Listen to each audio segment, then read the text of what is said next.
Hello, my name is Yuki. Have you ever wondered why the majority of TV shows and films in America feature mostly white people? In my presentation, we will learn why diversity is important and how the lack of racial representation in Hollywood affects the younger generation of America. How many of you know what TV show this is? Yes, it's Friends. Millions of people around the world love these 90s TV shows. Six young friends living in the same apartment building, going through all the ups and downs of life. This was one of my favorite shows to watch and learn English when I was younger. The Academy Awards, more popularly known as the Oscars are awards more artistic and technical merit in the film industry. Take a close look at this picture from 2016. There is not a lot of diversity here. It's mostly white people. There's even hashtag Oscars so white, which is a code for racial diversity in Hollywood. As you can see, the majority of the people nominated for an Oscar award in this photo are mostly white. Growing up in Japan, it had never occurred to me that minorities were being underrepresented in Hollywood. I thought that America was made up of mostly white people, so therefore Hollywood would be a mirror and reflect American demographics.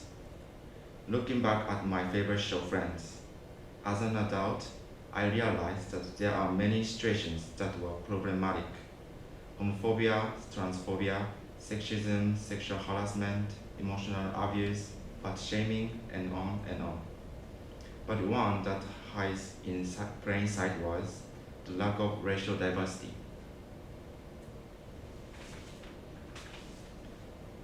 There was a recent study by the UCLA College of Social Sciences that confirms just how white Hollywood is. From leading roles to writers, directors, awards winners, and even award judges, I was shocked to learn that from top to bottom, it is mostly white men who control the narrative of storytelling, from dramas to superhero action movies. In 2018, a study found that the average US resident consumed traditional and digital media for about 11 hours each day. If people are spending this much time consuming media, one can only imagine how big of an effect it has on people's sense of self. A study found that watching too much TV decreases self-esteem for all girls and for black boys, but increases self-esteem for white boys. Isn't that interesting?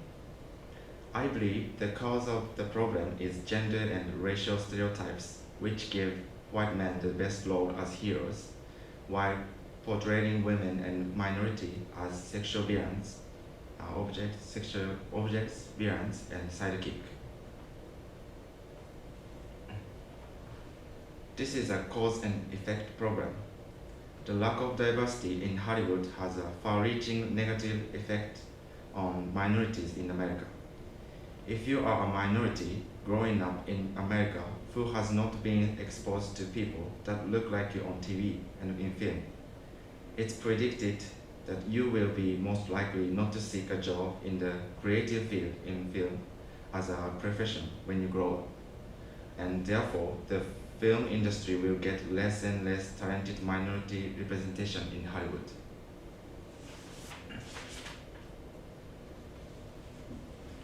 Casting more women and minorities into prime roles not only makes demographic sense, but it also makes financial sense.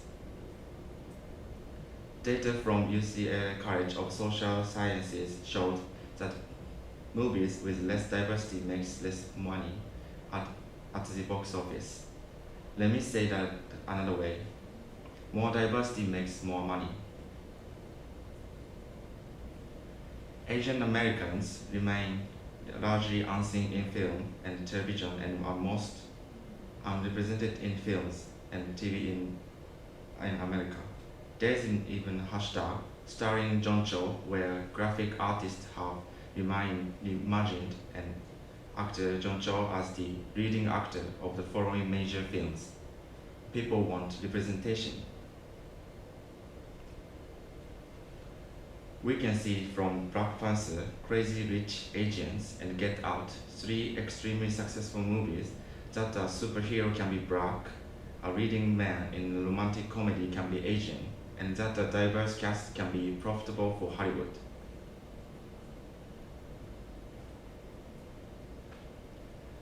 The top 134 films with white leading actors made an average of 51.2 million per film, compared to 9 diverse mixed-race films made on average 65.2 million per film.